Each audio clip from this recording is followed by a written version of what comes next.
Hi friends, welcome back to our channel Shruti Reddy collection.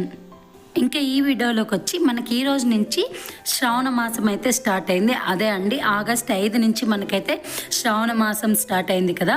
శ్రావణ మాసం అంటే వరలక్ష్మి వ్రతంతో పాటు ఇంకొన్ని అదే అండి, మనకి 7 శనివారాల వ్రతం ఎలా చేసుకోవాలి, దాని నియమాలు ఎప్పుడు చేసుకోవాలనేది ఈ వీడియోలో చెప్తాను. నాకు అలాగే కామెంట్స్ వచ్చాయండి 7 శనివారాల గురించి కొన్ని డౌట్స్, అవి కూడా ఈ వీడియోలో అయితే క్లారిటీ అయితే ఇస్తాను. అలాగే 7 శనివారాల వ్రతం కుదరని వాళ్ళు పిండి దీపాలు ఎలా పెట్టుకోవాలి, పిండి దీపాలు ఎలా దీపాలను చేసుకోవాలనేది కూడా దీంతో క్లియర్గా మీకైతే చెప్తానండి. సో ఇప్పుడు నేనైతే ముందనే బియ్య పిండిని అయితే పట్టించుకురానండి, ఎందుకంటే మనం అన్నీ కలిపేస్తాం కాబట్టి. ఇలా నేను ఒక 1 అవర్ ముందు బియ్యాన్ని నానబెట్టేసుకొని తరువాత ఇలా బట్ట మీద కొద్దిసేపు కాటన్ బట్ట మీద అయితే ఇలా ఆరబెట్టేస్తా అండి, ఒక 10 మినిట్స్. అప్పుడల్లా నీళ్ళన్నీ బీట్ చేసిన తర్వాత దీన్ని అయితే మిక్సీకి అయితే వేసేసుకుంటా అండి. నీట్గా పౌడర్ అవుతుంది.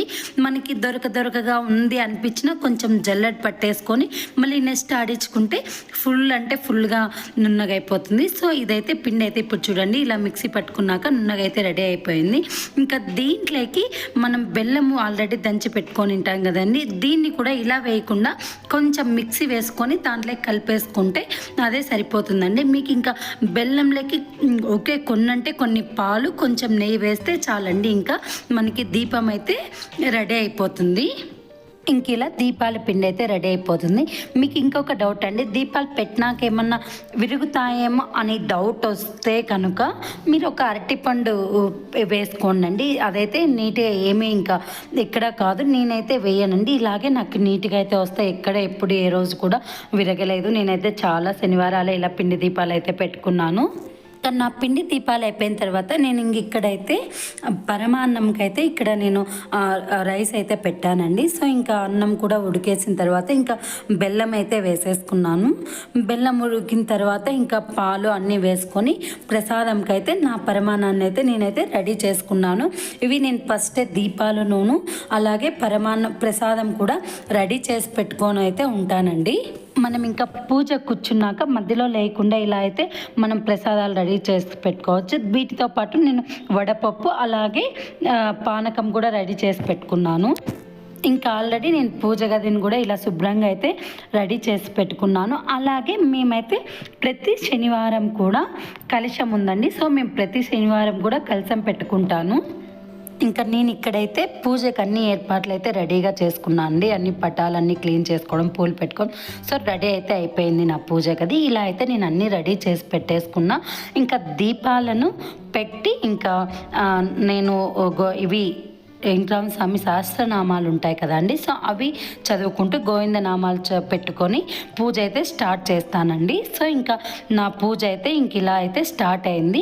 ఇప్పుడు మీకు మెయిన్గా చెప్పవలసింది ఎప్పుడు స్టార్ట్ చేసుకోవాలి శ్రావణ మాసంలో 7 శనివారాల వ్రతం కదా అండి. సో 7 శనివారాల వ్రతం అయితే మీరు ఇప్పుడు మనకి ఆగస్ట్ 16 వచ్చి శ్రావణ మాసం ఆ రోజు వరలక్ష్మి వ్రతం కదా అండి. సో ఆ వరలక్ష్మి వ్రతం అయిపోయిన నెక్స్ట్ డే మనకి శని త్రయోదశి వచ్చిందండి. ఆ రోజు కనుక మనకి 7 శనివారాల వ్రతం చేయాలనుకునే వాళ్ళు ఆ రోజు స్టార్ట్ చేసుకుంటే చాలా మంచిదండి. సో ఆ రోజైతే మీరైతే స్టార్ట్ చేసుకోండి. లేదు మేము ఆ రోజే 7 వారాలు మేము చేయలేదు అనుకునే వాళ్ళు ఆ రోజు 7 దీపాలు పెట్టి 7 ఒత్తులేసి 7 రకాల పూలు 7 రకాల పండ్లు అన్నీ పెట్టుకొని అయితే పూజ చేయండి. అలాగే మనం ఎలా శ్రావణ మాసంకి ఎలాగూ నీట్ చేసుకుంటాం కాబట్టి ఇంకా నెక్స్ట్ డేనే లక్ష్మీని ముందు రోజు చేసి నెక్స్ట్ డే ఇంకా వెంకటరామ స్వామి చేస్తే ఇంకా మంచిది కదండి. సో అలా అయితే స్టార్ట్ చేసుకోండి. మీరైతే ఆగస్టు 17 రోజు శని త్రయోదశి రోజు అయితే 7 శనివారాల వ్రతం చేసుకుంటే చాలా మంచిదండి. సో ఇలా రావడం కూడా మనకి మంచిదే అండి ఈ ఇయర్ అయితే. ఇంకా 7 శనివారాల గురించి నాకు వచ్చిన కామెంట్స్ అంటే ప్రతి శనివారము 7 దీపాలను పెట్టుకొని 7 ఒత్తులు వేసుకోవాలనైతే నాకు కామెంట్ వచ్చిందండి. ఆ కామెంట్కి అయితే నేనైతే ప్రతి శనివారము 2 పిండి దీపాలు, 2 డైలీ పెట్టే దీపాలు, ఒక కామాక్షి దీపం ఇలా పెట్టుకొని నేను 6 శనివారాలు ఇలానే చేస్తానండి. లాస్ట్ శనివారం అయితే ఆ రోజు సంకల్పం ఇంకా ఆ రోజు చేసుకోవాలి కాబట్టి ఆ రోజు అయితే నేను పక్కన పీఠం అంతా రెడీ చేసేసుకొని ఇంకా వ్రతంలాగా చేసుకుంటాను. ఆ రోజు వచ్చి 7 రకాల పండ్లు, 7 రకాల పువ్వులు, 7 దీపాలు, దాంట్లోకి 7 ఒత్తులు ఇలా వేసుకొని అయితే నేను పూజ అయితే చేసుకున్నాను. అలాగే మళ్ళీ ఇంకొక వారం కూడా చేయాలండి. అది వడ్డీ కాసులు కదా అండి. సో 7 శనివారాలే కాకుండా మళ్ళీ లాస్ట్ వారం కూడా పూజ అయితే చేసుకోవాలి. నాకు ఇంకొక కామెంట్ ఏమంటే 7 శనివారాలు అయిపోయిన తర్వాత మాకు దగ్గరలో వెంకటరామ స్వామి గుడి లేదండి, ఎక్కడికి వెళ్ళాలి అని అయితే నాకు కామెంట్ చేశారు. వాళ్ళకు వచ్చి వెంకటరామ స్వామి గుడి లేకపోతే రాముల గుడి ఉంటుంది కదా అండి ప్రతి ఊర్లో కూడా. సో ఆ రాముల గుడికి పోయినా ఏమీ ఉండదండి. అలాగే ఇంకొక కామెంట్ ఏమంటే ఈ పిండి దీపాలని ఏం చేయాలి అని అనుకున్నారండి. ఈ పిండి దీపాలను అయితే మనం కొంచెం తినేసి అంతా తినలేం కదా అండి. సో దాన్ని ఇంకా మనం ప్రసాదంలా కొంచెం తీసుకొని మన ఇంట్లో వాళ్ళందరికీ ఇచ్చి తరువాత అలాగే గోమాతకు పెట్టేయండి. నేనైతే ఇంకొకటి ఉపవాసం అయితే ఖచ్చితంగా ఉంటా అండి ఆ రోజు. అలాగే నేను 7 శనివారాలు వ్రతం చేసిన అన్ని రోజులు నేను ఎవరో ఒక అతిథికి అయితే ఫస్ట్ భోజనం పెట్టి నేనైతే ఉపవాసం అయితే విడిచినాను. ఇది చేస్తే చాలా మంచిదంట. సో అందుకని నేనైతే అలా చేశాను. అది అందరూ చేయాలని కాదు, మనకి దేవుణ్ణి మనస్ఫూర్తిగా పిండి దీపం ఒక్కటి పెట్టి మొక్కినా చాలండి. మాకు 7 శనివారాల వ్రతం ఈ నియమాలన్నీ చేయలేము అనుకునే వాళ్ళైతే మనం ఓన్లీ రోజు దీపాలు పెట్టుకుంటాం కదండి ఇప్పుడు శనివారాలు. అలాగే పిండి 4 శ్రావణ శనివారాలు కూడా పిండి దీపాలు పెట్టుకొని అయితే ముక్కున్నా మనకేమీ ఇది ఉండదండి. వెంకటరామ స్వామికి అయితే అలా చేసుకున్నా చాలా మంచిదైతే. మనం 7 శనివారాలు వ్రతమే చేయాలనేది ఏం లేదు. వెంకటరామ స్వామికి మెయిన్గా పిండి దీపాలు పెట్టుకుంటే చాలా మంచిదండి. సో దాంట్లో ఇప్పుడు 4 శనివారాలు ఈ దీపాలు పెట్టుకోండి. అలాగే ఆగస్టు 17 మీకు కుదిరితే 7 దీపాలు పెట్టి 7 ఒత్తులు వేసుకొని పూజ అయితే చేసుకోండి, ఇంకా మంచిది. మనకి పండ్లు 7 రకాలు దొరుకుతాయి. అలాగే మనం వరలక్ష్మి వ్రతంకి ఎలాగో క్లీన్ చేసింటే ముందు రోజు పూజ, నెక్స్ట్ రోజు కూడా అలాగే మనం పూజ చేసుకుంటే ఇంకా మంచిదండి. సో ఇలా అయితే 7 శనివారాల వ్రతం అయితే చేసుకోండి. ఇంకొకటి ఏమంటే ఒక్కొక్కలా చెప్తారండి. అంటే వాళ్ళకి ఎవరిదని తప్పు కాదు, వాళ్ళకి తెలిసినది వాళ్ళు చెప్తారు. మనం పెద్దవాళ్ళు మనకి పూజ ఎలా నేర్పించినారో మనస్ఫూర్తిగా మనం వేరే వాళ్ళు చెప్పిండే దాంట్లో అంతా వేరేలాగున్నా పూజ చేయలేకపోతాము.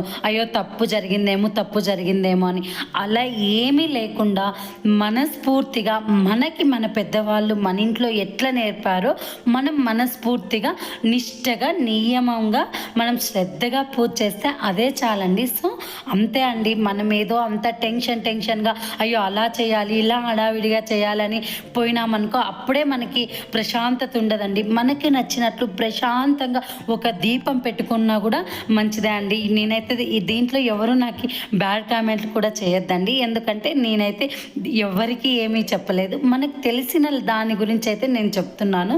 సో మనకి నచ్చినట్లుగా ప్రశాంతంగా దీపం పెట్టుకోండి, మంచిగా పిండి దీపాలు పెట్టుకున్నా చాలండి. ఇదే అండి ఈ 7 శనివారాల వ్రతం గురించి అయితే మీకు పిండి దీపాలు ఎలా చేసుకోవాలి, ఎలా పెట్టుకోవాలి అన్నీ చెప్పినాను అనుకుంటా. మీకేవైనా ఇంకా ఇన్ కేస్ డౌట్లు కనుక ఉంటే నాకు కామెంట్ చేయండి. నేను నెక్స్ట్ దాని గురించి కూడా ఫుల్ అయితే వీడియో చెప్తాను. ఇంకొకటి ఏమంటే వెంకటరామ స్వామికి ఇంకొకటి ఇష్టమైనది ఏమంటే తులసి మాల అయితే కంపల్సరీ ఉండాలండి. తులసి మాల ఉన్నా కూడా చాలండి వెంకటరామ స్వామికి అయితే. ఇది మెయిన్ చెప్పాల్సిన పాయింట్ ముందునే, కానీ ఇప్పుడు చెప్తున్నాను. ఇదే అండి 7 శనివారాల గురించి పిండి దీపాలు ఎలా పెట్టాలనే గురించి అయితే ఇదైతే ఫుల్ వీడియో అండి, ఇన్ఫర్మేషన్ వీడియో అనే అనుకుంటున్నాను పూజ చేసే వాళ్ళకైతే. అలాగే ఈ వీడియో కనుక నచ్చినట్లయితే లైక్ చేసి షేర్ చేసి బెల్ ఐకాన్ని యాక్టివేషన్ చేయండి. లైక్ మాత్రం ఇవ్వడం మర్చిపోద్దండి, నాకు కూడా కొంచెం బూస్టప్ లాగా ఉంటుంది కదా. అలాగే సబ్స్క్రైబ్ చేసుకోండి. Bye bye.